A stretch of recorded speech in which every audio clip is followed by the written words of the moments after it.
జగిత్యాల జిల్లాలో చెట్లు నరికివేతపై ఉన్నతాధికారులు విచారణ చేపట్టారు. అధికారులు విచారణ ప్రారంభించడంతో ఫారెస్ట్ మాఫియాకు ఉచ్చు బిగుస్తోంది. దీనిపై ఫ్లయింగ్ స్క్వాడ్ రంగంలోకి దిగింది. ఇందులో అటవీ అధికారుల పాత్ర ఏమైనా ఉందా అనే కోణంలో ఫ్లయింగ్ స్క్వాడ్ బృందాలు ఆరాధిస్తున్నాయి. తొలుత స్థానిక రేంజ్ ఆఫీసర్లతో విచారణకు ప్లాన్ చేసిన నరికివేత తీవ్రత దృష్ట్యా రాత్రికి రాత్రే దర్యాప్తు స్వరూపం మారింది. ఈ కేసులో పూర్తిస్థాయి దర్యాప్తు చేపట్టి ఘటనకు బాధ్యులైన వారిపై కఠిన చర్యలు తీసుకోవాలని ఉన్నతాధికారులు ఆదేశాలు జారీ చేశారు.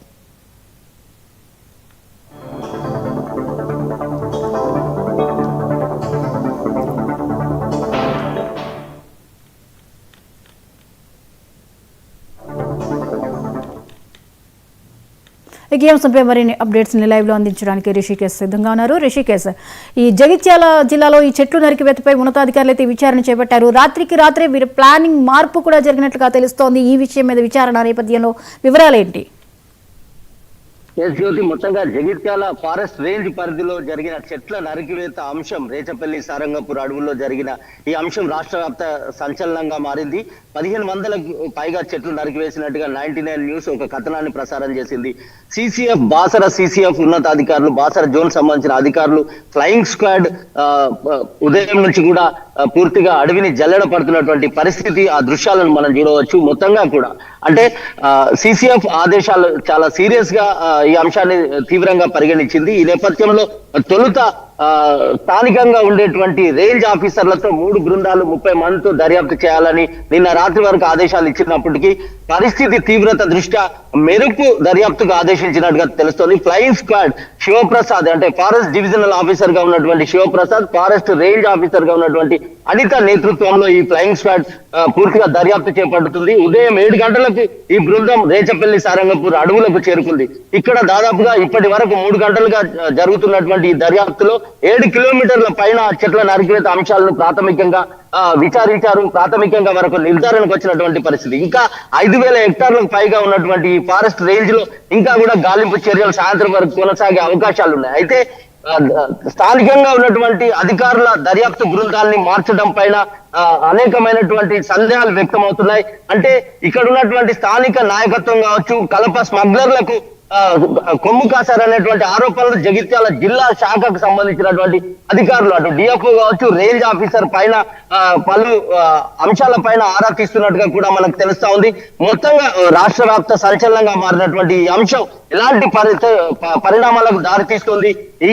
ఈ యొక్క ఘటన పైన కలప స్మగ్లర్లకు వారికి కొమ్ము కాస్తున్నటువంటి అధికారులు కావచ్చు, రాజకీయ నాయకుల పూర్తి స్థాయి దృష్టి సారించేటువంటి అవకాశం ఉన్నట్టుగా తెలుస్తోంది. సిసిఎఫ్ చీఫ్ కన్జర్వేటివ్ ఫారెస్ట్ కావచ్చు, పిసిసిఎఫ్ కావచ్చు, చాలా సీరియస్ గా ఈ అంశాన్ని తీసుకున్నట్టుగా తెలుస్తోంది. 99 లో ప్రసారమైన ఈ కథనానికి అటవీ శాఖ స్పందించింది.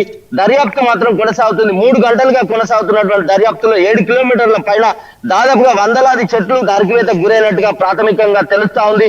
ఇంకా సాయంత్రం వరకు ఈ దర్యాప్తు కొనసాగుతుంది. ఈ మొత్తం నివేదిక సిసిఎఫ్ కు అందజేయనున్నారు అధికారులు. Forest divisional officer flying squad గా ఉన్న శివప్రసాద్, ఎఫ్ఆర్ఓగా ఉన్నటువంటి అనిత నేతృత్వంలో ఈ యొక్క ముమ్మర తనిఖీలు అనేటువంటి అడవిని జల్లెడ పడుతున్నటువంటి పరిస్థితి కొనసాగింది. అయితే ఈ మొత్తం ఎన్ని చెట్లు నరికివేసిన చెట్లను ఎక్కడికి తరలించారు అనే అంశం పైన కూడా ఈ రికవరీ అనేటువంటిది కీలకంగా ఉంటుంది. ఈ అంశం పైన దర్యాప్తు పైన మాత్రం మొత్తంగా ఒక ఆసక్తి, ఒక ఉత్కంఠ అయితే కొనసాగుతుందని చెప్పొచ్చు జ్యోతి. అయితే రిషికేశ్, ఇక్కడ అధికారుల పాత్ర ఏమిటి, ఎంతవరకు ఉంది అనేది ఒక కోణం అయితే, ఒకవేళ అధికారుల పాత్రే ఉంటే వారు సపోర్ట్ చేస్తున్నది ఎవరికి కొమ్ము కాస్తున్నారు, ఈ విషయాల మీద దర్యాప్తులు ఏమైనా ప్రాథమికంగా వాళ్ళకి క్లూస్ ఏమైనా లభించాయా? ప్రాథమిక విచారణలో అంటే దాదాపుగా 121 చెట్లకు పైగా నరికివేత జరిగినట్టుగా ప్రాథమిక నివేదిక తెలుస్తోంది. వీటి విలువ 6,50,000 వరకు ఉండే అవకాశం ఉంది. 7 లక్షల పైచీలు గనుక విలువ ఉన్నటువంటి చెట్ల నరికివేత గనుక జరిగితే ఎవరైతే రేంజ్ ఆఫీసర్ ఉంటారో రేంజ్ ఆఫీసర్ ఆ పైన జరిగేటువంటి 10 లక్షలకు పైగా నష్టం వాటిల్లినట్టయితే అప్పుడు అది డిస్ట్రిక్ట్ ఫారెస్ట్ ఆఫీసర్ సంబంధించినటువంటి అంశంగా మారుతుంది. కానీ అంటే ఈ యొక్క అటవీ శాఖలో ఒక ఆరోపణ ఉంది. కేవలం సెక్షన్ ఆఫీసర్లు, బీట్ ఆఫీసర్లను బలి పశువులుగా చేసి వారి వరకే దర్యాప్తు నివేదికలు అందజేస్తారనేటువంటి ఆరోపణలు నెటిజన్లు వ్యక్తం చేస్తున్నారు ఇటు పర్యావరణ సంఘాల నేపథ్యంలో. ఈ ఫ్లయింగ్ స్క్వాడ్ అదేవిధంగా ఫ్లయింగ్ స్క్వాడ్ అనేటువంటి చాలా కీలకంగా ఉంది. అంటే జిల్లా స్థాయి అధికారులు డిఎఫ్ఓ, డిప్యూటీ రేంజ్ ఆఫీసర్, అదే విధంగా రేంజ్ ఆఫీసర్ వీరి పాత్ర పైన కూడా పూర్తిగా దర్యాప్తు ప్రాథమికంగా చేస్తున్నారు. వీరి పైన ఉన్నటువంటి అనేకమైనటువంటి అంశాలను ఆరా తీస్తున్నటువంటి పరిస్థితి. కలప స్మగ్లర్లు ఒక చెట్టు నరకాలంటే ఒక రోజు పడుతుంది, అలాంటిది 1500 చెట్లు అంటే 3 నెలల పైగా సమయం పట్టే అవకాశం ఉంది. ఖచ్చితంగా అధికారుల యొక్క మద్దతు కానీ వారి యొక్క సపోర్ట్ తోనే ఇట్లాంటి ఘటన జరుగుతుంది అనేటువంటిది ప్రాథమికంగా తెలుస్తుంది. మొత్తంగా విచారణ అనంతరం ఎట్లాంటి నివేదిక ఉంటుంది అనేటువంటిది ఉత్కంఠంగా మారింది. ఖచ్చితంగా జిల్లా అధికార యంత్రాంగం ముడుపులు తీసుకున్నట్టుగా ఈ 2 కోట్ల పైన జరిగిన ఈ విధ్వంసంలో 50 లక్షలకు పైగా చేతులు మారినట్టుగా కూడా మనకు ఆరోపణలు వస్తున్నాయి. మొత్తంగా అయితే అధికారుల దర్యాప్తు నివేదికనే కీలకంగా మారనుంది.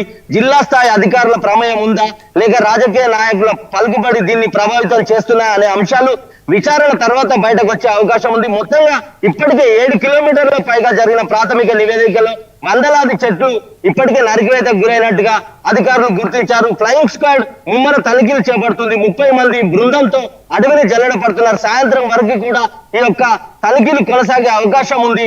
సాయంత్రం వరకు ఒక ప్రాథమిక నివేదికను సిసిఎఫ్ కు అందజేయనున్నారు. సిసిఎఫ్ ఎలాంటి నిర్ణయాలు తీసుకుంటుంది, నివేదిక ఏ రకంగా ఉండబోతుంది అనే ఒక ఉత్కంఠ మాత్రం అందరిలో నెలకొందని చెప్పొచ్చు. Jyoti. Right, thank you Rishikesh. కొన్ని చెట్లు నరికినట్టుగా మా దృష్టికి రావడం జరిగింది. దాని ప్రకారం మళ్ళీ వాళ్ళు కొంత మాకు సమాచారం ఇచ్చిన దాని ప్రకారం మళ్ళీ రేపు ఒకసారి మొత్తం రేచపల్లి అడవి మొత్తం కూడా తరోగా ఇన్స్పెక్షన్ చేయించడం జరుగుతుంది.